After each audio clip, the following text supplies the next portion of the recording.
ನಾನು ಎಲ್ಲ RCB ತಂಡದ ಆಟಗಾರರಿಗೆ ಅಭಿನಂದನೆಗಳನ್ನು ಸಲ್ಲಿಸ್ತಾ ಇದ್ದೇನೆ. ಅವರ ಅಭಿಮಾನಿಗಳಿಗೂ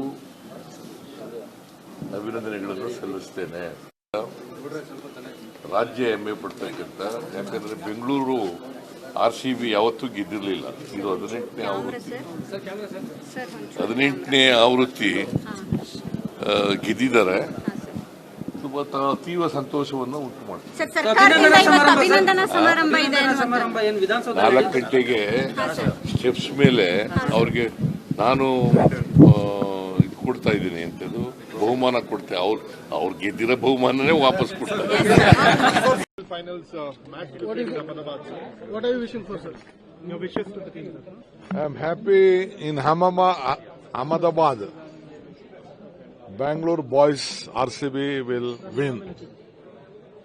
After a very long time, they have come for the finals. They have done their best on behalf of Government of Karnataka and the people of Karnataka. We all are waiting for their victory. I was told lot of viewers from Karnataka is going to Ahmedabad to visit. I wish them and the entire team of that they success. They should win and they should come back. Let us hope so. Let us pray for them.